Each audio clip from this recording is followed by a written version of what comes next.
दैवी हेषा गुणमयी मम माया दुरत्यया मामेव ये प्रपद्यन्ते मायामेतां तरन्ति ते।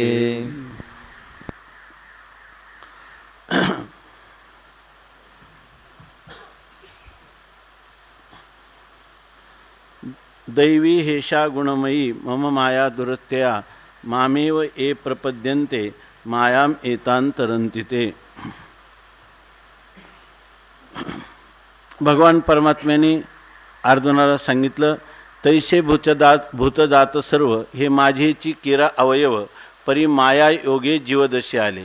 हे सर्व प्राणी मात्र हे माझं स्वरूप आहेत, परंतु त्यांनी माझ्या स्वरूपाला न जाणता त्यांनी मायेशी त्रिगुणात्मिका मायेशी संबंध केला आणि त्या त्रिगुणात्मक मायेचं कार्य असणारा एक परिच्छिन्न असणारा देह पंचमहाभूतांचा पुतळा त्याच्या ठिकाणी त्यांनी अभिनिवेश किंवा अहंकार धरला।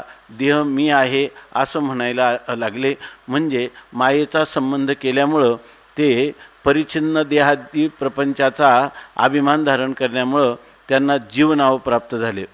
तत्वतः तुका म्हणे कैची किव कोठे जीव निराळा ममैव अंशो जीव लोके जीवभूत सनातनः। या ठिकाणी माझाच अंश असून या सूर्याचा प्रत्येक किरण हा प्रकाशरूप आहे, तसा परमात्म्याचा प्रत्येक अंश हा ज्ञानस्वरूप आनंदस्वरूप आणि अमर असा आत्मरूप आहे।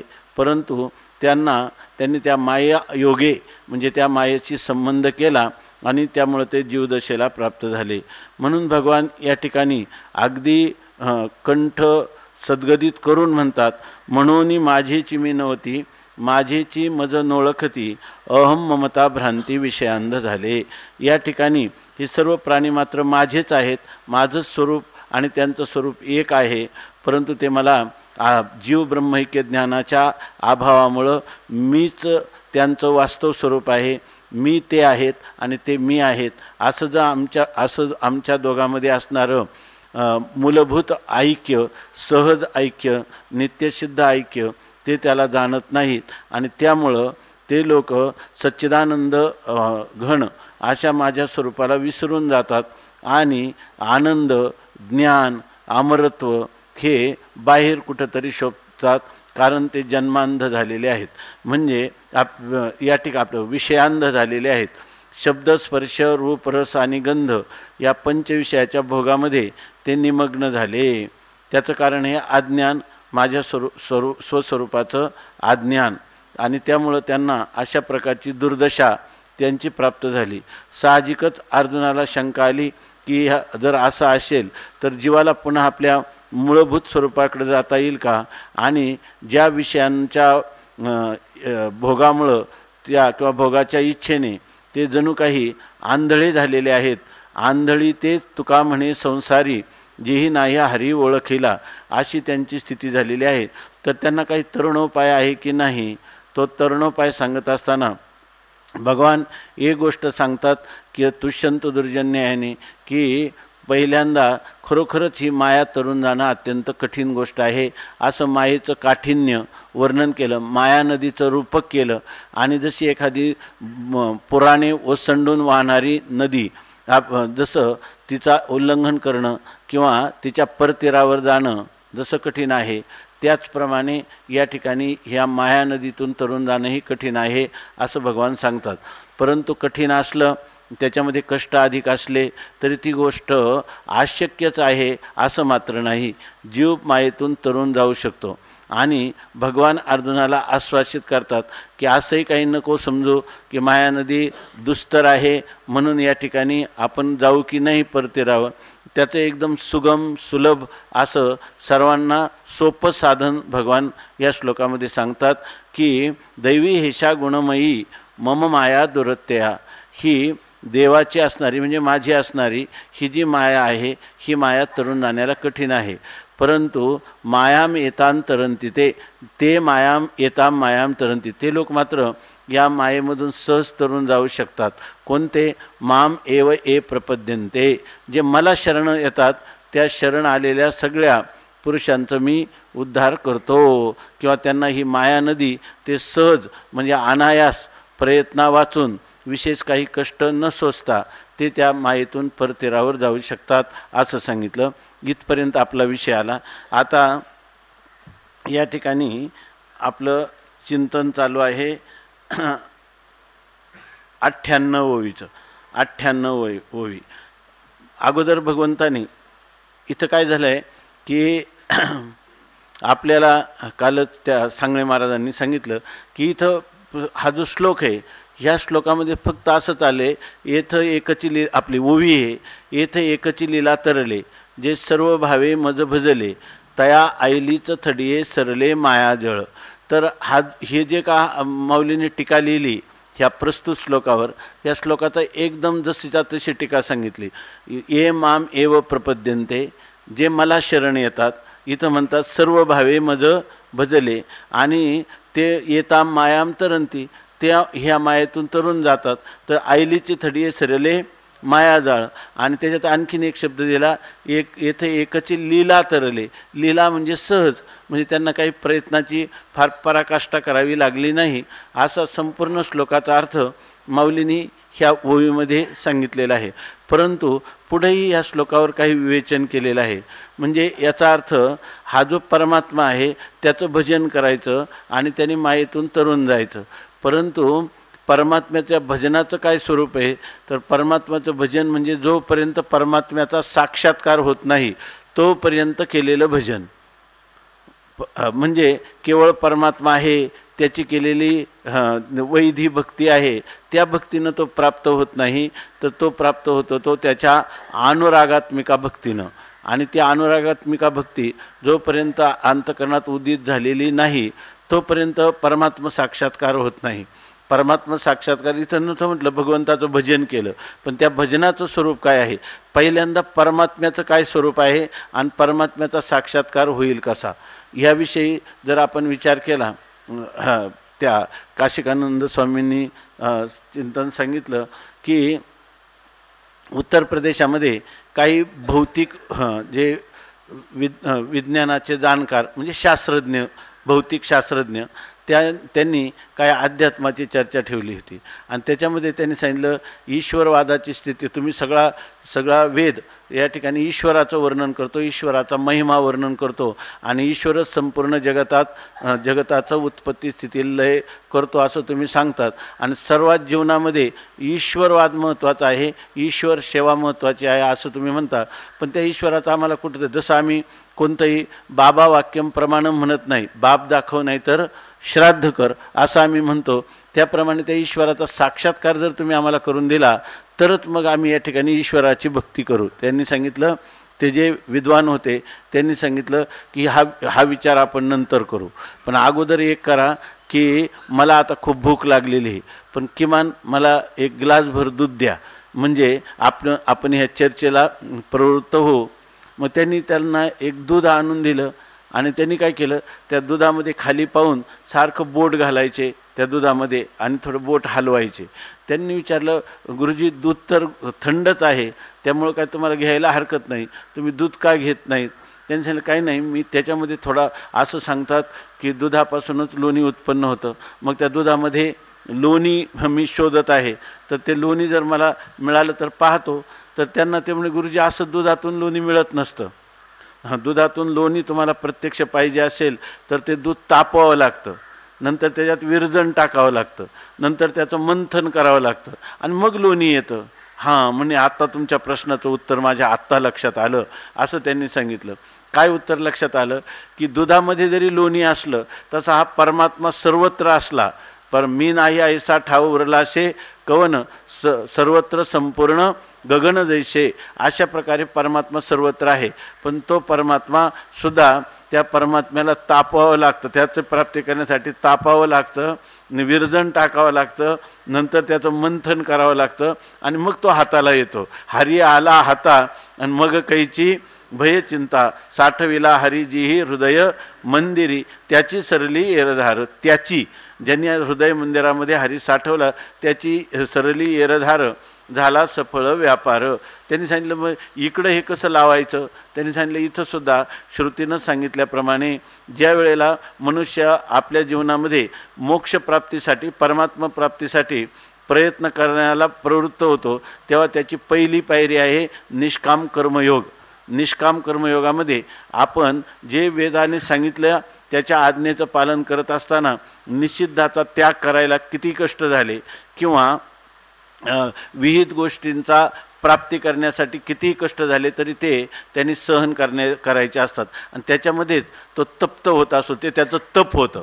तपती म्हणजे तापणं. त्या ठिकाणी निष्काम कर्मयोग म्हणजे त्या दुधाला काय आहे तापवणं आहे की नाही.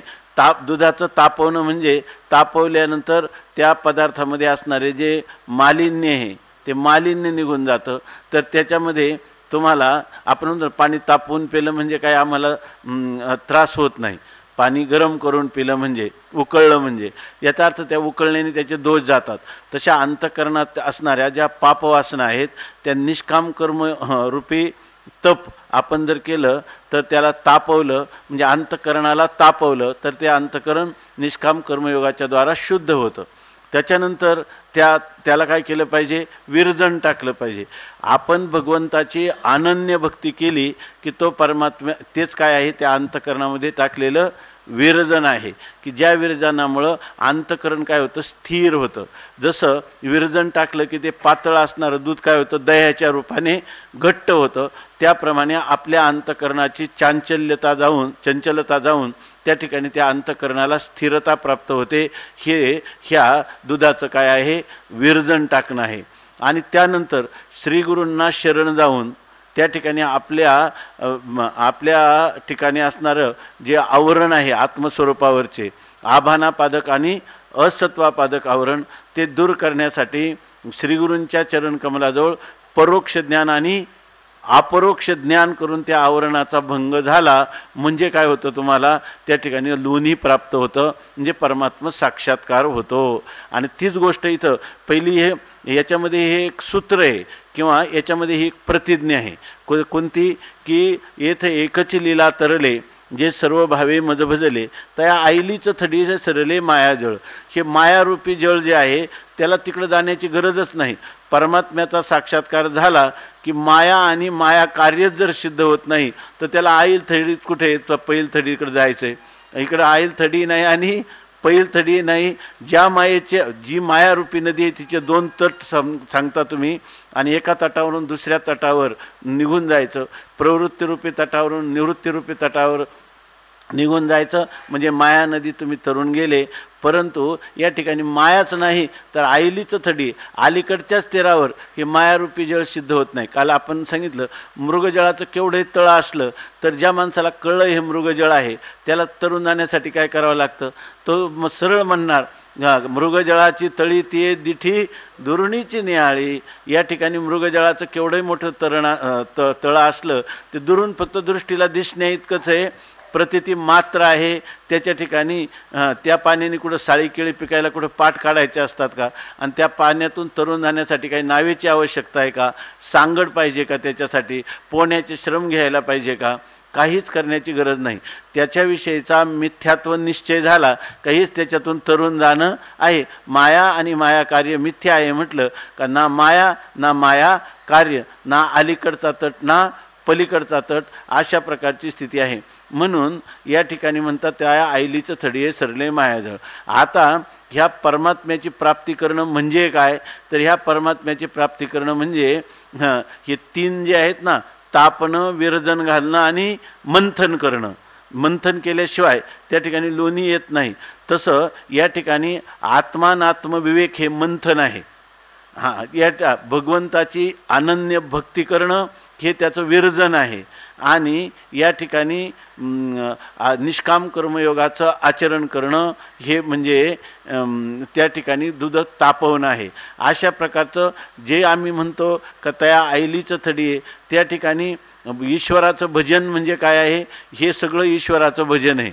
निष्काम कर्म निष्काम उपासना आणि श्रीगुरूंच्या चरणाजवळ जाऊन वेदांत शास्त्राचं श्रवण करणं आणि त्यामध्ये आपण आत्मानात्म विवेक करणं, साधन चतुष्टय संपन्न होणं, त्याच्यानंतर विविध दिशा जागृत झाल्यानंतर गुरूंच्या जवळ प्राप्त होणं, गुरूंची सेवा करणं, त्यांनी तद्विधी प्रणिपातेन परिप्रश्नेन सेवया उपदेक्षन्ति ते ज्ञानम ज्ञानिनस्तत्वदर्शिनः. मग ते आपल्याला उपदेश करतील आणि हे असे जे श्रोत्रिय ब्रह्मनिष्ठ स्वानुभवी असे श्रीगुरू आपल्याला ह्या आत्मानात्म विवेक करून देतील. आणि त्यावेळेला जेव्हा आत्मा तो आत्मयाच्या ठाईन देखीजे देईचा धर्म देई असं तुम्हाला ज्ञान होईल, त्यावेळेला तुम्हाला हे लोणी हाताला आलं, म्हणजे याचा अर्थ परमात्मा हाताला आला, त्याला म्हणायचं हरी आला हाता, अशा प्रकारची स्थिती आहे. आणि ही गोष्ट माऊली या ठिकाणी आपल्याला समजावून सांगतात. आम्ही जी प्रतिज्ञा केली की तया ऐलीचं थडे सरले मायाजळ, हे कधी होईल, तर याच्यासाठी काही प्रवास करावा लागतो, आणि तो प्रवास कोणता आहे ते सांगतात. जया सद्गुरू तारू पुढे जे अनुभवाचे कासे गाढे, जया आत्मनिवेदन तरांडे आकळले.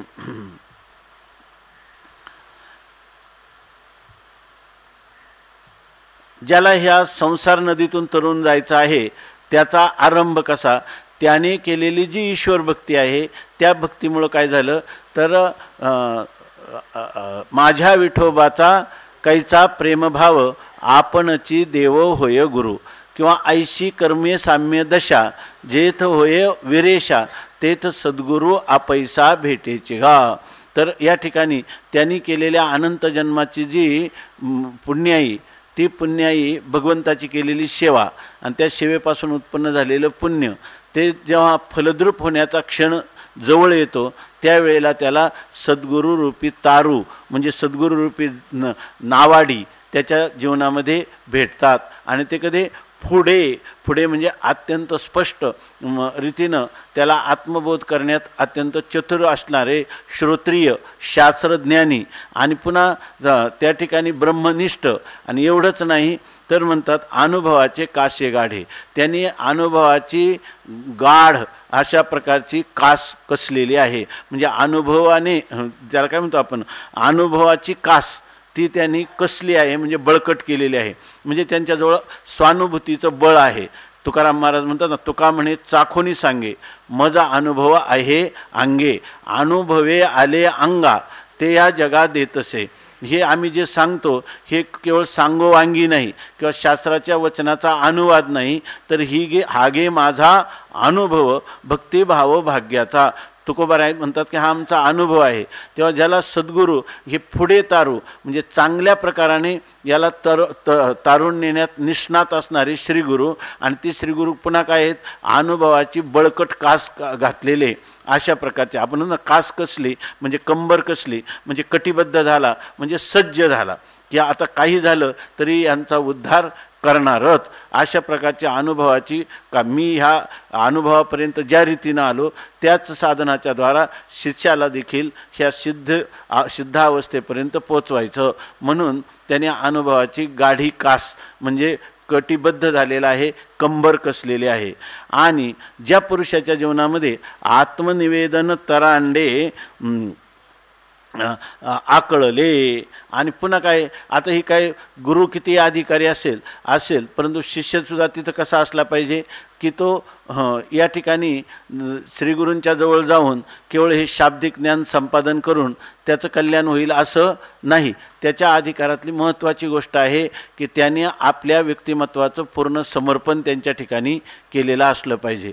आणि हे सांगतात की आत्मनिवेदन तरांडे, त्याला तिकडं श्रीगुरूंच्या जवळ जाण्यासाठी त्याच्याजवळ एक ताफ आहे. आणि तो कोणता ताफ आहे, तरांड म्हणजे सांगड, ताफा, जहाज असे त्याचे अर्थ आहेत. तर हे आत्मनिवेदन हे तरांड आहे आणि त्याला आकळलं आहे म्हणजे त्याच्या स्वाधीन झालं आहे. म्हणजे तो पूर्णपणे काय आहे की आत्मनिवेदन भक्ती ही सर्वात शेवटची भक्ती आहे. आणि ती आत्मनिवेदन भक्ती कोणाच्या संबंधाने, ईश्वराच्या का श्रीगुरूंच्या आत्मनिवेदन. श्रवणम कीर्तनम विष्णोः स्मरणम पादसेवनम अर्चनम वंदनम दास्यम सख्यम आत्मनिवेदनम, अशी जी नवविधा भक्तीमधली आत्मनिवेदन भक्ती ज्याला साधते त्यावेळेला हे आत्मनिवेदन हेच कोणी जहाज आहे आणि त्याला आकळलं म्हणजे त्याच्या ताब्यात आहे. म्हणजे त्याने एकदा आत्मनिवेदन केलं की ते आत्मनिवेदन परत कोणत्याही प्रकाराने त्याच्यामध्ये चढढळ होत नाही. आणि ते आत्मनिवेदन म्हणजे काय, तर आपलं शरीर, आपलं मन आणि आपली वाणी, काया वाचा आणि मन श्रीगुरूंना समर्पित करणं, हेच त्याला काय झालं एक हाच त्याला त्या आपल्या स्वरूपाप्रत जाण्यासाठी सापडलेला काय ताफा आहे की ज्या ताफा किंवा पेटी किंवा त्याला काय म्हणतात सांगड अशा प्रकारचे सापडलेले की त्याने आता श्रीगुरूंच्या चरणी संपूर्ण समर्पण केलेलं आहे असं ज्याला साधलेलं आहे. वर्णन करतात आता की त्याला आईला थडीच मायाजळ त्याला संपलेला आहे, पण त्याचा अधिकार काय आहे, तो तिथं गेला कसा, नुसतं ईश्वराच्या कृपेने गेला, पण ईश्वराच्या कृपेने त्याला गुरु प्राप्त झाले. गुरुने त्याला ज्ञान सांगितलं. ते ज्ञान प्राप्त झाल्यानंतर त्याला त्या ज्ञानामध्ये हे जगत आणि जगताचं कारण माया यांची सिद्धी न झाल्यामुळं तो आपल्या आत्मस्वरूप रूप होऊन राहिला आणि त्याला मायाजळ म्हणून काही सिद्धच झालं नाही असं सांगायचं आहे. माऊली हे सांगतात की मोक्ष होताना त्याला कशाने होतो, त्या श्रीगुरूंनी प्रतिपादन केलेलं जे तत्वमस्यादी महावाक्य, ह्या महावाक्य विचाराने त्याला आत्मज्ञान प्राप्त होऊन तो मुक्त होतो. ते कसं सांगतात, दया आत्मनिवेदन तरांडे आकळले. म्हणजे ज्या पुरुषाला आपल्याला आत्मबोध प्राप्त करून घ्यायचा किंवा मी कोण आहे या प्रश्नाचा उलगडा करून घ्यायचा, त्याला श्रीगुरूंच्या चरणाजवळ जाऊन त्याने संपूर्ण शरीर, नंतर वाणी आणि मन हे संपूर्ण म्हणजे मनाचे सगळे संकल्प विकल्प श्रीगुरूंच्यासाठी, त्याचं शरीर ते श्रीगुरूंच्यासाठी आणि त्याची वाणी सुद्धा त्याला समर्पण केलेली आहे. आता पुढच्या 13व्या अध्यायामध्ये त्याला काय म्हणतात, गुरूंची उपासती, काय त्याला म्हणतो आचार्योपासती. आपल्या श्रीगुरूंच्या सेवेविषयी माऊलींनी मला वाटतं बऱ्याच जवळजवळ 100-125 ओव्या त्याच्यामध्ये लिहिलेल्या आहेत. तर ते जे आहे त्याला म्हणायचं आत्मनिवेदन आणि ते आकळलं म्हणजे आपल्या ताब्यात आलं. मग असे जे पुरुष आहे ज्यांना श्रीगुरूंचा अनुग्रह प्राप्त झाला आणि त्यांच्या अनुग्रहाखाली ज्यांनी आपल्या जीवनाच्या परमार्थाची वाटचाल सुरू केली, ती कशी कशी वाटचाल होत राहते याविषयी माऊली पुढच्या वेळी सांगतात. जे अहमभावाचे ओझे सांडुनी, विकल्पाच्या झुळका चुकावुनी, अनुरागाचा निवृत्ता होऊनी पाणी ढाळ. आता सांगतात असे जे लोक आहेत श्रीगुरूंच्या शरणागत झाल्यानंतर पहिल्यांदा जर कोणतं घडत असेल श्रीगुरूंच्या कृपेचा प्रभाव तो कोणता, तर अहमभावाचे ओझे सांडवणी. काही श्रीगुरूंची सेवा करायला लागल्यानंतर येणाऱ्या अडचणी, त्या अडचणीमध्ये काल आपण थोडं पाहिलं होतं की एकतर सेवा घडत नाही आणि सेवा घडली तर त्याच्यामध्ये काय होतं, सेवेचा अभिमान आड येतो आणि अभिमान इथं चालत नाही. त्याने तिळभरी जरी होय अभिमान, मेरू तो समान भार देवा. तेव्हा हे जे लोक आहे ना, हे अहमभाव म्हणजे माणसाला इतकं ओझ आहे ना, तर सगळी ओझी जरी सांडली ना तरी मी संन्यासी आहे, मी ज्ञानी आहे, अहम ब्रह्मास्मी, हे एक ओझच आहे की नाही. अहम जो आहे तो अहंकार जो आहे तो मनुष्याला खरं सर्वात जास्त दुःख देतो. माऊलीने काय सांगितलं, नवल अहंकाराची गोठी, विशेष नलगे अज्ञानाचे पाठी, सज्ञानाचे झोंबे कंठी, नाना संकटी नाचवी. त्यांनी सांगितलं की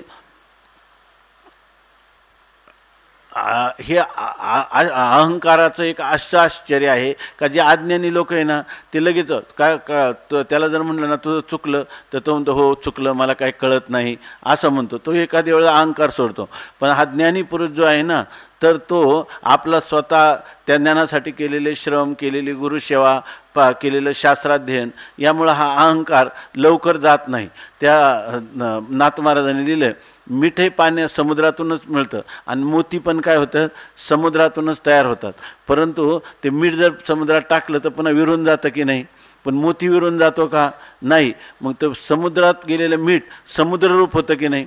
एवढासा मिठाचा खडा पण तो पुन्हा काय होऊन जातो, समुद्र रूप होऊन जातो. मोत्याला कधी होता येतं का, उलट तो मोती समुद्रात सुद्धा राहत नाही, तिथून तो निघतो. अहंकार जो आहे ना तो माणसाला स्वरूपातून बाहेरच काढतो आणि बाहेर काढल्यावर त्याचे हाल कसे होतात नाथ महाराजांनी वर्णन केलं की ते मोती आहे ना ते जातात, नंतर त्या मोत्यांवर काय ते हे पाडतात, त्याचे काय ठसे म्हणतात, किती त्याला त्या टाकीचे घाव वगैरे काढून सूक्ष्म सूक्ष्म छिद्र पाडतात त्याला. आणि त्या छिद्रामध्ये त्यांनी वर्णन केलं का नथ नावाचा अलंकार आहे स्त्रियांच्या नाकामध्ये, तिथं जातो तर त्याला संबंध कोणाचा येतो, समुद्रातून उत्पन्न झालेला मोती, आणि तिथं त्या मोत्याला त्या स्त्रीच्या नाकात असणाऱ्या श्लेष्म्याचा संबंध येतो. असं आहे की अभिमान जो आहे तर तो अभिमान कुठंच चालत नाही. अभिमान लागे शुकाची पाठी, व्यासे उफराठी दृष्टी केली. शुकमुनींना किती अभिमान झाला तर त्यांना कसं कसं करावं लागलं हे आपल्या वेदांतातल्या ग्रंथामध्ये वर्णन आलं. तुकाराम महाराज म्हणतात की त्या शुकाला अभिमान का झाला, तर शुकाचा अभिमान होण्याचं कारण काय आहे की शुकमुनी एक तर 12 वर्ष आईच्या उदरातच राहिले, बाहेरचं हे जगत सगळं दुःखाने भरलेले, याच्यात जायलाच नको. शेवटी व्यासांच्या विनवणीवरून बाहेर आले. काय ब्राह्मणाचे पोरे खेळाशी भ्याले, ते 12 वर्षे लपाले रे, कापत कापत बाहेर आले, ते नागवेची पळोनी गेले रे, असं त्यांचं वर्णन केलं. आणि ज्या वेळेला यम प्रव्रजंत मनुपेत मपेत कृत्यम द्वैपायनो विरह कातरा आज्वाहव पुत्रेति तन्मयतया तरवोभिनेदुस्तम सर्वभूत हृदयम मुनिमानतोस्मी. ज्यावेळेला ते बाहेर आले तर लगेच निघून गेले. त्यावेळेला आपल्या पुत्रमोहाने व्यासमुनी त्यांच्या पाठीमागे लागतात, हे पुत्र हे पुत्र हे मला थांब, पण त्यांनी पुन्हा मागंसुद्धा पाहिलं नाही. परंतु हे शुकमुनी हे सर्वात्म भावाला प्राप्त झाले होते. तुका म्हणे जे जे भेटे आणि ते ते वाटे मी आयशे, हे सर्व माझंच स्वरूप आहे, अवघी रूपे तुझी देवा, सर्व परमात्माच आहे, सर्वम खलविदम ब्रह्म. या बोधाला ते प्राप्त झाले असल्यामुळं शुकमुनींनी पुत्रा या हाकेला वो सुद्धा दिली नाही. पण वो कोणी दिली, तरवाहा अभिनेदू. तिथं असणारे ज्या दिशेने ते चालले होते त्या संकीर्ण जंगलात असणाऱ्या सगळ्या वृक्षांनी ओ दिली व्यासाने हाक मारल्यावर. याचाच अर्थ काय, वृक्षामध्ये नाही, घट घट बिचमे रामरमया, सर्व ठिकाणी मीच आहे, अशा प्रकारचा शुकाचार्यांचा बोध होता. त्यामुळे झाडांनी ओ दिली. तत्काल शुकमुनी जे आहे ना, त्यांची अशा प्रकारची वृत्ती झाली, बघा सर्वात्म भावाला व्यासाने हाक मारली तरी मला हाक देण्याची, ओ म्हणण्याची गरज नाही, ओ कोण देतात, ही झाडं देतात, असं सर्वात्म भावाला मी प्राप्त झालेलं आहे असं त्यांना वाटलं. आणि त्यालाच म्हणतात की अभिमान लागे शुकाची पाठी.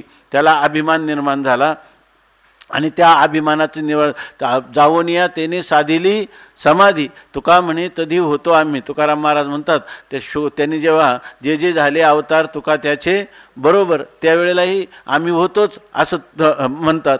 मग त्यावेळेला त्याचा अभिमान कसा घालवायचा म्हणून जनक भेटीशी पाठविला तेने आणि अभिमान नाने खोटे केले. त्याला सुद्धा एका गृहस्थी राजाच्या जनकाच्या दर्शनाला पाठवलं आणि त्यांनी सांगितलं, बाबा आता तुझं सर्व काम झाले पण अजून थोडंसं मागं आहे. काय, तू सर्वाचा त्याग केला आहे पण त्यागाचा अभिमान सोडला नाही. त्यागिल्याचे राहे भावना अंतरी. पुढे काय, तर त्याग केल्याचा जर थोडा जरी अभिमान राहिला तर तोच काय करत असतो, खऱ्या आपल्या स्वरूप स्थितीला प्रतिबंध करत असतो. त्या जनकाने सांगितलं आता तुझं थोडं राहिले, आता थोडे आहे चित्त साह्य झाली. काय राहिले, त्याला वाटत होतं काय माझ्यात कमी, मी पूर्ण सोहम बोधाला सर्वम खलविदम ब्रह्म या व्यापक बोधाला अनुभूतीला मी प्राप्त झालो आणि हा मला काय सांगणार आहे जनक गृहस्थी. तर त्यांच्यामध्ये व्यासाने पाठवलंय म्हणून गेलं बिचारा. आणि तिथं त्यांनी सांगितलं काय नाही, फक्त येन तेजसी तन तेज, आहे की नाही. ज्या अभिमान धारण करून ह्या सर्व संघाचा परित्याग केला, काय नीती आणि त्याच्यानंतर तुझं अवशिष्ट राहिलेला आत्मस्वरूप जे आहे त्या आत्मस्वरूपाच्या ठिकाणी जो अभिमान धारण केलेला आहे तो एक भ्रम आहे. तुका म्हणे अहम ब्रह्म आड येवो निधी भ्रम. त्या अहम भ्रमाचा तू फक्त त्याग कर. मग त्याला गुरु कोण करावा लागला, ग्रस्त करायला लागला. म्हणून या ठिकाणी हे कशासाठी चालले की जे अहंकाराचे ओझे सांडून, सगळ्यात मोठं ओझं कोणतं आहे मनुष्याला, अहंकाराचं ओझं आहे. तर ज्या पुरुषांनी ह्या अहंकाराचं ओझं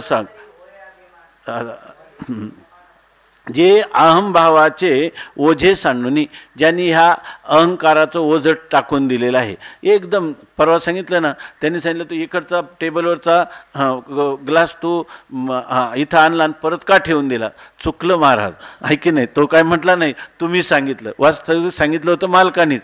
परंतु अशा प्रकारचा पूर्णपणे अहंकाराचा त्याग करून या ठिकाणी त्या अहंकाराचं होतं. स्वामी महाराज सांगायचे की मला हे जे अहंकार आहे तर त्या अहंकार चेपण्यासाठी फारच ते म्हणे मी स्वातंत्र्य सैनिक असल्यामुळं, श्रीमंताचा मुलगा असल्यामुळं, बुद्धिमान असल्यामुळं सगळीकडून आम्हाला मान मिळायचा. आणि त्यांनी जेव्हा संन्यास घेतला ना तर त्या संन्यास घेताना 1000 पारायणं होऊन गेली होती.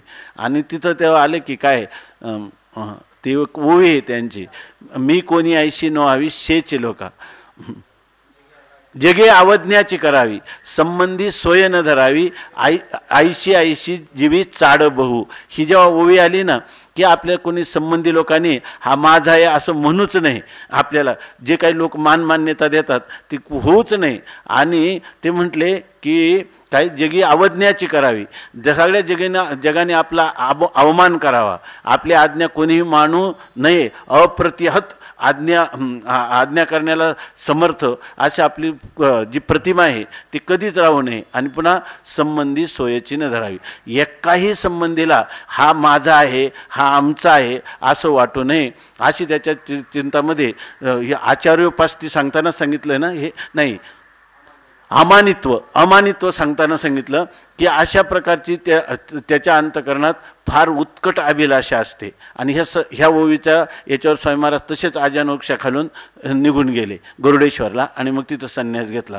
तर याचं कारण ते म्हणायचे की अहंकार आहे ना, हा अहंकार मला बोटच्यापात व्हायचा नाही कशाने, पण श्रोत्रिय ब्रह्मनिष्ठ प्रातस्मरणीय वंदनीय रंगनाथ महाराज परभणीकर ते सांगायचे. ते काय आहे, एक तर तुमचा वर्ण मोठा, ब्राह्मण शरीर आणि त्याच्यामध्ये श्रीमंत, यामुळे होतं. पण तुम्ही थोडा अभ्यास करा. त्याचं अभ्यासाचं उदाहरण सांगितलं असेल अनेक वेळा आपण की स्वामी महाराजांच्याकडं हे जे आपेगावचे आता वैकुंठवासी विष्णू महाराज आपेगावकर, तर ते आपेगावकर महाराज रंगनाथ महाराजांच्याकडे गेले आणि त्यांनी सांगितलं की मला विचारसागर शिकायचं आहे. त्यांनी सांगितलं मी फक्त चातुर्मास्यात शिकवतो, बाकीच्या वेळेला मी काही शिकवत नाही, बाहेर काही जात असतो. तर हे स्वामीजी होते चातुर्मास्यामध्ये, तर याच्यामध्ये तर ते म्हणे ते गावी राहतात, एक तुम्हाला सांगतो त्यांचा पत्ता देतो, त्यांच्याशी पत्रव्यवहार करा, ते तुम्हाला शिकवतील. मग हे ते म्हणे तिथं व्यवस्था कशी राहील, ते म्हणे ते चांगले श्रीमंत ग्रस्त आहे, मोठे शेतकरी पण आहेत आणि त्यांची आई पण फार चांगली आहे, ते तुमच्या भोजनाची व्यवस्था करेल, पण तुम्ही त्यांच्याशी पत्रव्यवहार करा. मग त्यांनी ते पत्रव्यवहार केला त्यांच्याशी, मला असा विचारसागर शिकायचा आहे. ते म्हणे या मग तुम्ही, स्वामी महाराजांना तर शिकवण्याची आवडच होती, तुम्ही या म्हणे सगळी व्यवस्था करू. त्यांना पत्र दिलं त्यांनी. मग त्यांनी सांगितलं की मी महाराष्ट्र एक्सप्रेसने अमक्या वाजता विसापूरला उतरतो, तिथं तुमच्या गड्याला पाठवून द्या, कारण माझं आता 6-8 महिने राहायचं, म्हणजे सामान वगैरे आहे ते पण चांगले होते, म्हणजे घरचे चांगल्या प्रकारचे होते. त्यांनी मग तिथून ते पेटी काही पिशव्या ग्रंथ हे भरून आले ते. आणि तिथं एक व्यक्ती गेली, हे जेव्हा गाडीतून उतरले तर त्यांच्याकडे पाहिल्यानंतर ते म्हणे तुम्हाला कोणी, त्यावेळेला स्वामींनी संन्यास घेतला नव्हता, श्रीधर आप्पा म्हणत होते त्यांना. तर ते म्हणे तुम्हाला इथं खेड्यातलं स्टेशन ना विसापूर, तर ते म्हणे तुम्हाला माझ्यासाठीच पाठवले का? हो हो म्हटले. आणि लगेच मग त्यांनी काय केलं, म्हणे मग हे सामान बरंच आहे, ते म्हणे द्या माझ्या डोक्यावर. मग त्यांनी त्या व्यक्तीच्या डोक्यावर दिलं ते पेटी. नंतर चालायला लागल्यानंतर त्यांच्या 2 काखेमध्ये 2 आपल्या पिशव्या होत्या, त्यातली एक पिशवी म्हणे का हो 4 किलोमीटर जायचं, मग तुमच्या डोक्यावर एक पिशवी दिली तर चालेल की? त्यांना म्हटलं हा गडीच आहे, चांगला शेतकरी, त्यांच्यावर दिली पिशवी. एक पिशवी घेतली, घरी आले. घरी आल्यानंतर मग त्यांच्या आईने वगैरे सांगितलं हातपाय धुवा, जेवण करा. ते नाही, मला अगोदर त्या आप्पांना भेटायचं आहे म्हणे. ते म्हणे आप्पा मीच आहे, स्वामी महाराजच गेले होते तेव्हा तिथं. म्हणून त्या ठिकाणी असं जो हा अभिमान आहे हा फार लवकर विरळ होत नाही. त्यांनी बऱ्याच गोष्टी सांगितल्या की अशा काही प्रसंगाने मग थोडा अभिमान विरळ होत गेला याच्यामध्ये. आणि त्यामुळे खरा अभिमान जिरला कुठं, जेव्हा नर्मदेच्या पुरात गुरुस्वामी आणि ते सापडले तेव्हा. आता स्वामी इतके बलदंड होते, 2000 जोर आणि 1000 बैठका एकाच वेळेला काढत होते ते, एकाच याच्यात. अजून ते ठाण्याच्या तालमीमध्ये त्यांचा फोटो होता. त्यामुळं त्यांना ते पूर आला, ते गुरुजींना म्हटले काही नाही, ते जिथं एका बेटामध्ये राहत होते, नर्मदा माया सगळीकडून वाहत होती आणि ते पूर वाढायला लागला. तर ते म्हटले की जा, ते म्हणले तुम्हाला हाताला धरून मी पलीकडे नेईन. पण त्याचं काय इतका पूर येत असतो का? पूर इतका वाढला की शेवटी पहिला मजला सगळे जवळजवळ तिथं काहीतरी 70 जनावरं, काहीतरी 68 साधू होते, ते सगळे एक एक एक वाहून गेले आणि हे वरच्या मजल्यावर गेले. नंतर मग त्यांनी काय केलं की आता हे जाणार आहे सगळं ह्याच्यामध्ये, आता वाहून तर चाललंय, तर मग म्हटले की आपण वर जाऊ. आणि जेव्हा पाणी वर आलं त्यावेळेला ते गुरुजींना म्हटले की आता काय करायचं नेमकं. ते गुरुजी म्हणे काही नाही, आता नर्मदा मायाने नेण्यापेक्षा आपण नर्मदेला देह समर्पण करू आणि आपण आता याच्यामध्ये उडी टाकायचं. पण आता प्रश्न एवढाच आहे की ते त्यांचे गुरुजी कैवल्याश्रम स्वामी म्हटले की मी अगोदर उडी टाकतो आणि नंतर तुम्ही टाका, तुम्ही वयाने पण कनिष्ठ आहात, आपण एका वेळेला जायचं नाही. स्वामी महाराज म्हटले की मी शिष्य आहे तुमचा, तर मी अगोदर उडी टाकणार. मग ते म्हटले की आपण दोघंही बरोबर टाकू आणि दोघांनी उड्या टाकल्या. सांगण्याचं तात्पर्य काय की ज्या वेळेला त्या उड्या टाकल्या त्यावेळेला पौर्णिमेचा दिवस होता आणि समुद्राला भरती आलेली होती आणि त्यामुळं हे दोघं आता तिथं यांच्याजवळ काय बळ आहे, त्यांना न्यायचं काय, स्वतःचा जीव वाचवता किंवा ते दूर असतील तर त्यांच्यापर्यंत जायचं किंवा त्यांना घ्यायचं असं काहीच करू शकत नव्हते, आगतिक झाले.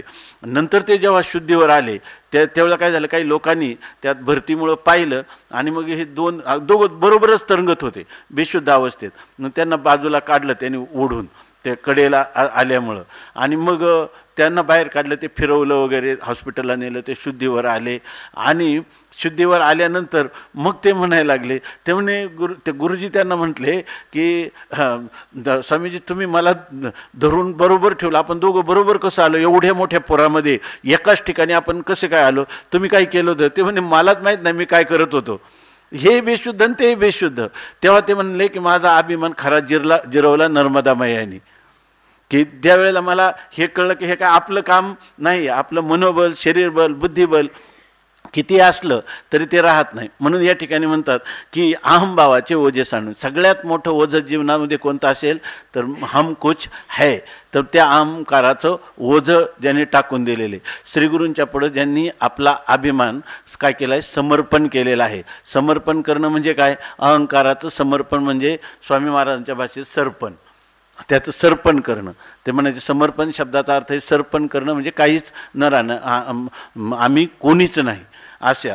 आणि दुसरं साधन सांगतात विकल्पाच्या झुळका चुकवणी. आणि या ठिकाणी असं आहे की विकल्प जे आहे की मनुष्याच्या जीवनामध्ये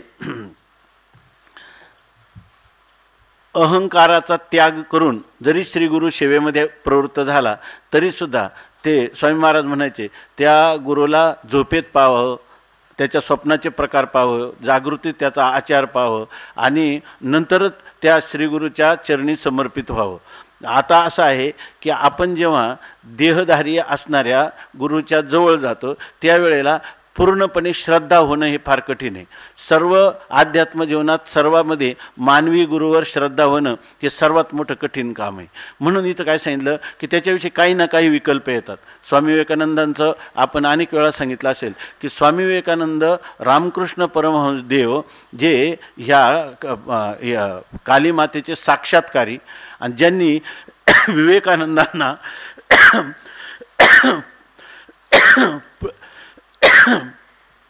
विवेकानंदांच्या प्रथम भेटीमध्ये तुम्ही देव पाहिला का आणि तो पाहिला असेल तर मला दाखवू शकता का असं ज्यांनी प्रश्न विचारला आणि त्यांच्या मस्तकावर हात ठेवल्यावर 3 तास निर्विकल्प समाधी शक्तिपाताचा ज्यांनी अनुभवला त्यांना आता कधी आयुष्यात शंका यायला पाहिजे का. आणि त्यांच्यासमोर रामकृष्ण परमहंस काय म्हणत होते, जो राम आणि जो कृष्ण तोच हा रामकृष्ण असं सांगत होते. आणि हे ऐकून घेत होते पण मनात कायमचा संशय होता. राम अवतार काय भागवतामध्ये काय 9व्या स्कंदाचा पहिला श्लोक आहे येशा की ह्यामध्ये हा जो कृष्ण परमात्म्याचा अवतार आहे हा परिपूर्ण ब्रह्मा अवतार आहे असं वर्णन केलं.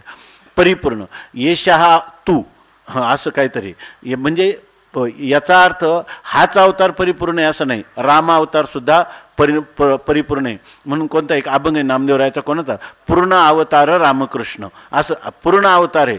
आणि जे पूर्ण अवतार राम आणि कृष्ण ते हे आहेत का, कारण त्यांच्याविषयी त्यांची श्रद्धा ही आढळ होईना.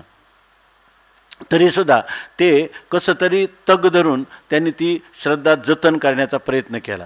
पण त्यांची अश्रद्धा कधी उफाळून आली, ज्यावेळेला रामकृष्ण परमहंसांनी सांगितलं देहपाताच्या वेळेला तुम्ही थोडा वेळ बाहेर जा, नंतर अर्ध्या तासाने या.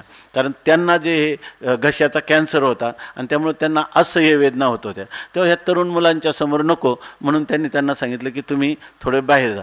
आता त्यांना विवेकानंदांना ही शंका अधिक पुष्ट झाली की जे राम आणि जे कृष्ण तेच मी रामकृष्ण आहे असं म्हणणारे, तर या ठिकाणी ह्या इतक्या वेदनाने वेळ होतात, हे खरोखर राम आणि कृष्ण असू शकतील का, अशी शंका शेजारच्या खोलीत. तेवढ्या अवस्थेमध्ये त्यांनी पुन्हा काय केला, पुन्हा घशातून आवाज काढला, हे नरेंद्र, हे नरेंद्र. ते म्हणजे काहीतरी आवाज गुरुजी करतात म्हणून गेले आणि त्यांना बोलावलं आणि त्यांनी त्याला सांगितलं अजूनही शंका, जो राम जो कृष्ण तोच हा कोण आहे, रामकृष्ण आहे, अजूनही शंका. म्हणजे अंतकालाचं याचा अर्थ विकल्प राहिला का नाही, तर ह्या ज्या विकल्पाच्या झुळका आहेत, ह्या ज्या लहरी आहेत, ह्या चुकवून जावं लागतं.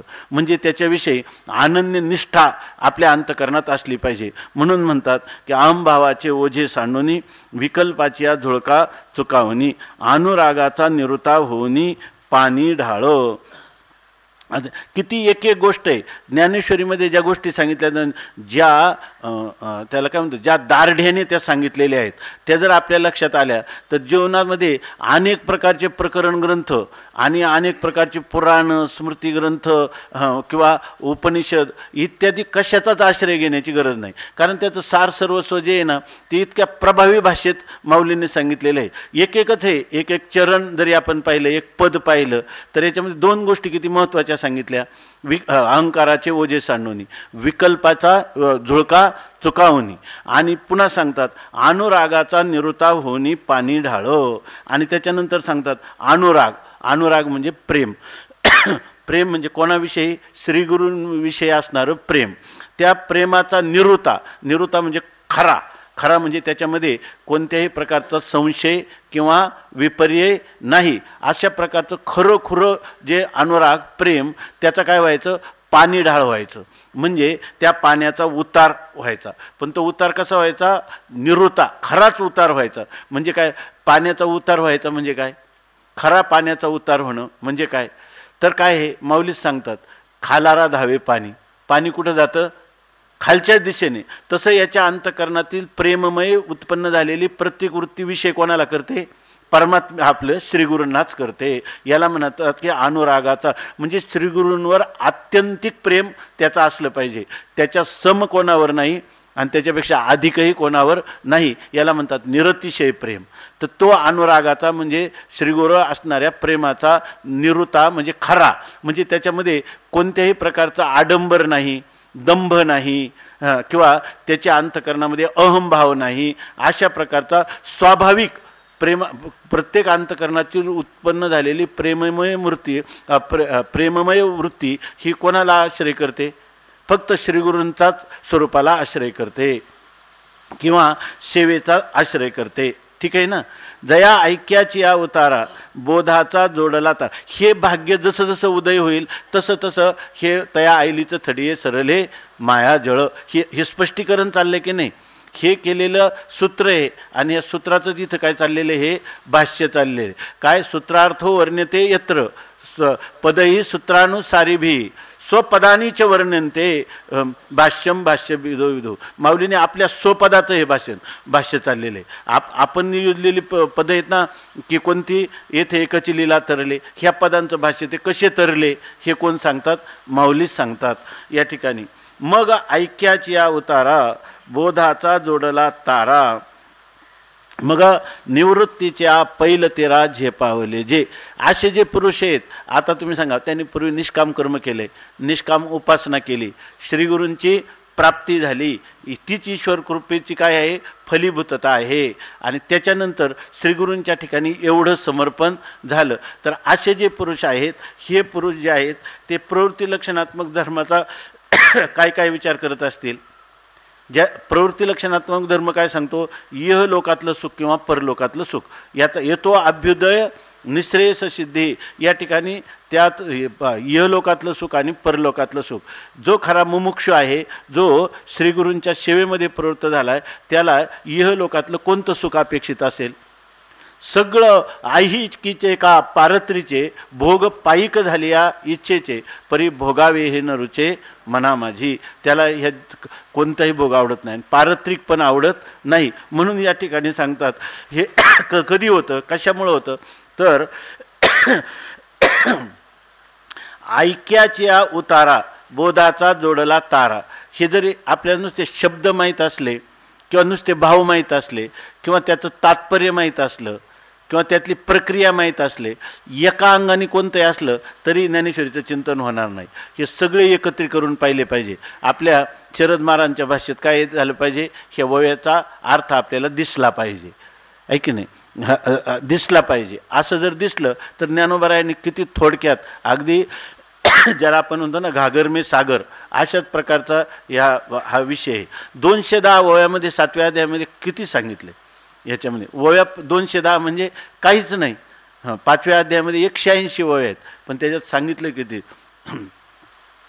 आता हे सगळं करणारा जो पुरुष आहे त्याच्या जीवनात तर काय होतं, ऐक्याची या उतारा, म्हणजे ज्याला जीव आणि ब्रह्म यांचा ऐक्य करून देणारा, म्हणजे असा उतार म्हणजे पाय उतार, म्हणजे जीव आणि ब्रह्मैक्य हाच कोणी पाय उतार आहे. आणि हा पाय उतार असल्यावर मनुष्य सहज जाऊ खाली उतरू शकतो की नाही. चढणं अवघड आहे का, पाय उताराने जाणं सोपं आहे, पाय उतारण. पण हा पाय उतार कोणता आहे परमार्थिक जीवनात, तर ऐक्याचे हा पाय उतारा, ज्याच्यामध्ये जीव ब्रह्मैक्य ज्ञान झालं का काय झालं, पाय उतार, हाच कोणी पाय उतार आहे. आणि हा पाय उतार करून देणारा कोण आहे, बोधाचा जोडला तारा. जीव ब्रह्मैक्य रूपी पाय उतार करून देणारं हे कोण आहे, बोध म्हणजे ज्ञान. म्हणजे कोणतं ज्ञान, जीव ब्रह्मैक्य ज्ञानच. जीव ब्रह्मैक्य ज्ञानच हे काय आहे, जणू काही एक पाय उतार आहे. पाय उतार आहे म्हणजे जीव ब्रह्मैक्य ज्ञान झाल्यानंतर त्याचं जे पुढचं जीवन आहे त्या जीवनात काय आहे, ज्ञान एकदा झालं की हा जो बोधरूपी तारा म्हणजे एक त्याला सांगड मिळालेली. आता त्याला कुठं बुडून जाण्याची शक्यता आहे का, आत्तापर्यंत त्याला भीती होती, पण एकदा त्याला जीव ब्रह्मैक्य ज्ञान प्राप्त झालं तर त्याला काय आहे, बोधाचा तारा, बोधाची सांगड, ही ज्ञानरूपी सांगड त्याला झाली. तर असा जो पुरुष आहे तो आता प्रवृत्ती लक्षणात्मक धर्मात जाईल. म्हणजे तो आता विविधिशा होती का नाही त्याला, अगोदर जाणण्याची इच्छा होती. आता जेव्हा बोधाचा तारा जोडला तेव्हा आता त्याला जाणण्याची इच्छा आहे का त्याला ज्ञान झालेलं आहे, त्याला ज्ञान झालेलं आहे. असा जो पुरुष आहे, चांगलं घ्या आणि काय वाटलं तर लगेच विचारा. आता जर असा जो पुरुष आहे, ऐक्याच्या उतारा बोधाचा जोडला तारा, असा जो पुरुष आहे तो माऊली म्हणतात निवृत्तीच्या पैलतेरा झेपावले दे. इथं तो माणूस प्रवृत्ती लक्षणात्मक धर्मामध्ये राहील का, कधी सुटलेला आहे का? प्रवृत्ती लक्षणात्मक धर्म त्यांनी साधन कालातच सोडलेला आहे, विविधिशा कालातच संन्यास श्रवणम करूयात, तेव्हाच त्यांनी ह्या सर्व संकल्पासहित सर्वांचा त्याग केलेला आहे. विकल्पाची या झुळका चुकावणी असं त्याचं वर्णन केलेलं आहे. मग आता याचा हा संन्यास कोणता आहे, हा विद्वत संन्यास आहे की नाही, म्हणजे ज्ञानोत्तर जीवन आहे. आणि ज्ञानोत्तर जीवनामध्ये हा पुरुष जर मला वाटतं याच्यामध्ये एक वाक्य बहुतेक असं स्वामींच्या बोलमध्ये ह्या अर्थाचं, की जर मुमुक्षू सर्व संघ परित्याग करतो तर ज्ञानी काय संघ करील काय, बरोबर आहे ना, अशा अर्थाची वाक्य आहे ना. तर त्याच्यामध्ये मुमुक्षू जीवनात जर सर्व संघ परित्याग करतो तो आता हे झाल्यानंतर आता को विधी को निषेध हा असं म्हणून पुन्हा या ठिकाणी व्यवहारात प्रवृत्त होईल का, या ठिकाणी उरले उपाधी कारणे ते तो वेचिले दर्शने, ऐके नाही. कारण ज्ञानाचा प्रभाव असा आहे की काय आम्ही तो आपण काय उरले उपाधी कारणी निमिष न लगे मनवेदिता एवढी तुझी स्वरूपता. या परमात्म्याचं स्वरूप असं आहे का एकदा त्याचा साक्षात्कार ज्या क्षणी होतो त्याच वेळेला आपल्या अंतःकरणवृत्तीचं संपूर्ण वेध किंवा संपूर्ण आकर्षण ते आपलं स्वरूप करून घेतं. आणि मग पुढं काय आहे, विठोबा नेनो कैची भेटी आणि उरणे नाही जीवेसाठी. जीवभावाने तो उरलेलाच नाही, जीवभावाने तो उरलेलाच नाही. उरले उपाधी कारणे ते तो वेचिले दर्शने आणि निवृत्तीनाथा वेगळे सांगावया नाही उरले. विठोबा नेनो कैची भेटी वर्णे नाही जीवेसाठी, अशी त्याची स्थिती आहे. म्हणून म्हणतात की हे लोक जातात कुठं या मायेने, निवृत्तीच्या पहिलं ते राज हे पावले, जे जो निवृत्ती लक्षणात्मक हा जो पलीकडचा तीर आहे, त्या निवृत्ती लक्षणात्मक पलीकडच्या तीराकडं जे झेपावले, म्हणजे ज्यांनी झेप घेतली, म्हणजे तिकडं त्यांची प्रवृत्ती झाली. म्हणून हे ज्ञानेश्वरीचं निवृत्ती हे त्यांचे श्रीगुरू आहेत. निवृत्ती शब्द हा ज्ञानेश्वर महाराजांचा परवलीचा शब्द आहे. श्रीगुरू अर्थाने नाही, निवृत्ती लक्षणात्मक धर्म जो आहे तो जीवनामध्ये असला पाहिजे. विशेषतः ब्रह्मचर्य आणि संन्यास आश्रमामध्ये निवृत्ती लक्षणात्मक धर्म हेच खरं जीवन आहे, हेच खरं जीवन आहे. जर त्याच्यात प्रवृत्ती होत असेल तर ते काही विशेष जीवन मानलं जात नाही. म्हणून सांगतात तिथं गेल्यानंतर होतं काय, निवृत्तीच्या पैल तीरावर ते झेप घेतात, म्हणजे तिकडं प्रवृत्त होतात. आणि मग ते उपरतीच्या वावी शेलत सोहमभावाचे नि ठावे पेलत, मग निघाले अनकळीत निवृत्ती तटी. आता इथपर्यंत असं सांगतात ते उपरती. उपरती म्हणजे उपराम, म्हणजे विषयांचा त्याग. म्हणजे खरा उपराम शब्दाचा अर्थ असा आहे, नाथ महाराजांनी भागवतामध्ये केला की ज्या वेळेला मनुष्य एखादी राख असते आणि राख किती जरी फुंकली, राख किती फुंकली तरीसुद्धा तिच्यापासून पुन्हा विस्त उत्पन्न होत नाही, अग्नी उत्पन्न होत नाही. त्याप्रमाणे ज्याच्या इंद्रियांना अनुकूल असणारा विषय स्वतःहून प्राप्त झाला तरी ज्याचं अंतःकरण विकाराला प्राप्त होत नाही, त्याला म्हणतात उपराम. त्याला म्हणतात उपराम. विषय पाशीही आलिया से न रिगे हे काय म्हणून, याला म्हणतात उपराम. आणि ते सांगतात उपरतीच्या वावी शेलत. आणि याच्याजवळ काय आहे, हा वावी म्हणजे आपलं कोपराच्या पुढचा जो हाताचा भाग आहे त्याला वाव म्हणतात. आपण नंतर वाव भरदोरा घ्या, तसं ते म्हणजे हात. तर तो आपल्या बाहुबलाने वावी शेलत, म्हणजे आपल्या बाहुबलाने तो उपरतीच्या वावी, उपराम म्हणजे विषयाविषयी असणारं, विषय त्यागाविषयी असणारं जे वैराग्य, हेच कोणी हात वाव. आणि त्यांनी तो शेलत म्हणजे त्यांनी तो काय करतो, पाणी तोडत जातो. पहिलवान जसा पोहायला गेल्यानंतर ते पाण्यामध्ये हात मारतो आणि त्या हाताने ते पाणी तोडून पुढं जातो, तसा याच्याजवळ काय उपराम नावाचे जे बाहू आहेत त्या बाहूंनी तो या ठिकाणी शेलत म्हणजे ते पाणी तोडीत. आणि पाणी तोडत असताना पुन्हा आपला तोल सांभाळायला लागतो, बुडायचं नाही याच्या. तो सोहम भावाचे नि थावे पेलत. तिथं कोणता आहे, सहा अहम म्हणजे ब्रह्मभाव, मी ब्रह्म आहे, अशा प्रकारच्या ह्या अनुभवाच्या थावे म्हणजे अनुभव, त्याचा थाव म्हणजे सामर्थ्य. त्याला सामर्थ्य कोणतं, मी असंग निर्विकार ब्रह्म आहे या भावनेने किंवा या अनुभूतीने थावे पेलत. तो आपल्या तोल सांभाळत राहतो, स्वर सांभाळत जातो. म्हणजे काय, आपल्या स्वरूप स्थितीतून आपण बाहेर तर जात नाही ना, हा त्याचा तोल सांभाळणे. म्हणून म्हणतात सोहमभावाचे नि थावे पेलत. आणि मग असं करत करत काय नाही, मग निघाले अनकळीत निवृत्ती तटी. आणि मग म्हणतात असं केल्यानंतर आता त्यांना कोणती बाधा होईल, अनकळीत म्हणजे कोणत्याही प्रकारचं बाधा कष्ट न होता ते निवृत्ती तटी निघाले. ते निवृत्तीच्या तीरावर म्हणजे ह्या माया, एकदा निवृत्ती तटावर पोचले म्हणजेच माया नदीतून काय झाले, तरुण गेले. ही जे काही शृंखला आहे, परमार्थाची वाटचाल करत असताना भगवंताच्या भक्तीपासून होणारी जी काही आपल्याला भगवत कृपा आहे, त्या कृपेपासून मनुष्य जीवनमुक्तीच्या विलक्षण सुखापर्यंत कसा जातो, निवृत्तीच्या पहिलं तीरावर. खरं तर इथं असं जरी म्हटलं असलं तरी इथं हा विषय संपलेला आहे.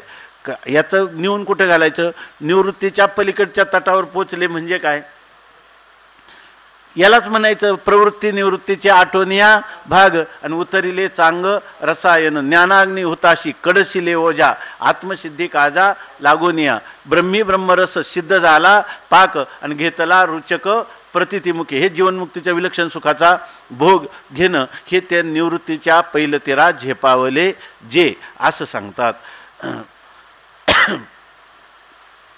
आता माऊली सांगतात येणे उपाये मज भजले. ह्याच अशा प्रकारचे उपाय केलं. याच्यामध्ये खरं साधकाच्या दृष्टीनं सगळ्या उपायांचं यथार्थ कथन केलं की नाही, हे जर आपल्यासमोर, हे जर आपल्या जीवनात, जसं पंढरपूर 250 किलोमीटर, आपण पुण्याला गेलं की 20 किलोमीटर कमी होतात, 230 किलोमीटर, वाखरीला गेल्यावर काय 4 किलोमीटर, आणि पंढरपूरला गेल्यावर 0, आहे की नाही.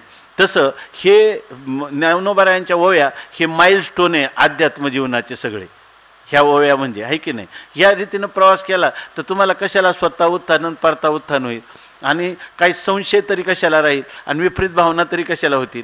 ह्या मार्गाने आपण, स्वामी महाराज सांगायचे आपण की माणसाला, आपल्याला ही आत्मसिद्धी प्राप्त झाली की नाही, मोक्ष प्राप्त झाला की नाही, याच्यापेक्षाही माणसाला मरणाच्या अव्यवहित पूर्वक्षणी स्वामी महाराज म्हणायचे की तुम्हाला एवढं वाटलं पाहिजे मरणाच्या अव्यवहित पूर्वक्षणी की तरी तुम्हाला खूप समाधानात तुम्ही मरणार.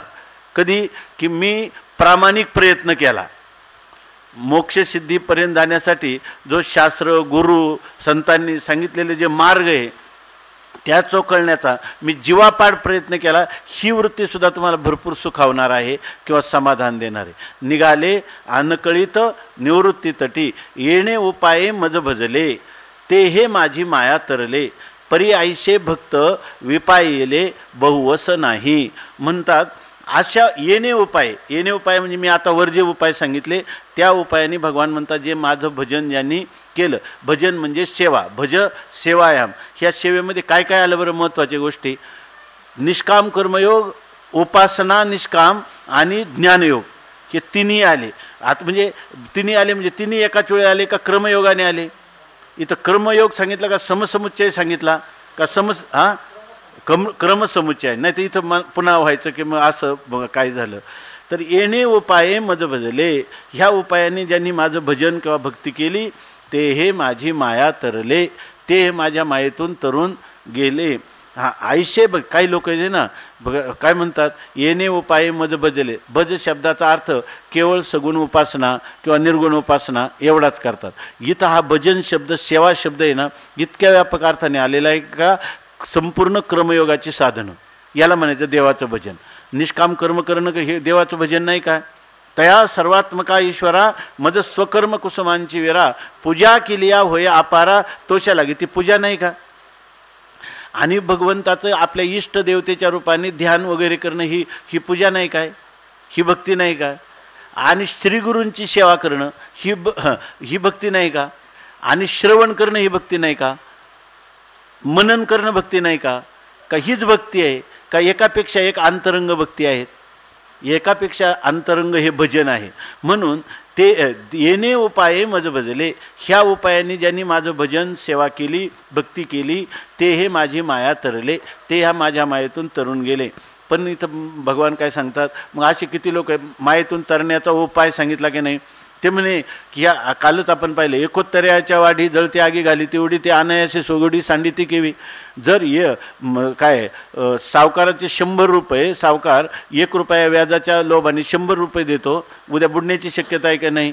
आणि हे जर स्वतःचं सुख आहे, इतकं सोपं आहे, येणे उपाय मज भजले, ते हे माझी माया तरले, आम्हाला मायेतून तरून जायचे. मग अशा ज्या लोकांना हे ज्ञान झालं ते सगळे तिथं पोचतील की नाही, पोचतील. पण पोचतात का लोक, नाही. त्याचं कारणच असं आहे की वस्तुस्थितीचा आपलाप करता येत नाही. ते भगवान स्वतः सांगतात, परी आईशे भक्त विपायले बहुवस नाही. असे भक्त फारच थोडे आहेत, विपायले क्वचित असे भक्त आहेत. मुळात तर काय आहे, आपल्याला मोक्ष व्हावा अशी इच्छा करणारे ह्या विश्वामध्ये कोणीतरी थोडे आहेत. आणि ते सुद्धा ही इच्छा होण्यासाठी सुद्धा देवाचा अनुग्रह लागतो. ईश्वरा अनुग्रहात एव पुंसाम अद्वैत वासना, महाभय परित्राणा द्वित्रिणाम उपजायते. ह्या पृथ्वीच्या पाठीवर एखाद्या दोघांना ही इच्छा होते. असं असल्यामुळं आयशे भक्त विपाहिले, असे भक्त काय आहे, थोडेच आहेत. आणि बहुवस नाही आणि पुष्कळ नाहीत. म्हणजे अशा प्रकारचे भक्त हे जास्त त्यांची संख्या नाही. विरळा ऐसा कोणी तुका त्याशी लोटांगणी.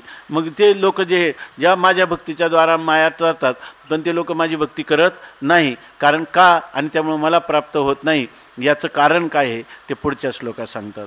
नमाम दुष्कृतिनो मूढा प्रपद्यन्ते नराधमाः मायया परुत ज्ञाना आसुरं भावमाश्रिताः चतुर्विधा भजन्ते मां जनाः सुकृतिनोऽर्जुन आर्तो जिज्ञासुरर्थार्थी ज्ञानी च भरतर्षभ न मां दुष्कृतिनो मूढाः प्रपद्यन्ते नराधमाः मायया परुतज्ञाना आसुरं भावमाश्रिताः चतुर्विधा भजन्ते मां जनाः सुकृतिनोऽर्जुन आर्तो जिज्ञासुरर्थार्थी ज्ञानी च भरतर्षभ न मां दुष्कृतिनो मूढाः प्रपद्यन्ते नराधमाः मायया परुतज्ञाना आसुरं भावमाश्रिताः चतुर्विधा भजन्ते मां जनाः सुकृतिनोऽर्जुन आर्तो जिज्ञासुरर्थार्थी ज्ञानी च भरतर्षभ पुंडलीक वरदा हरि विठ्ठल श्री ज्ञानदेव तुकाराम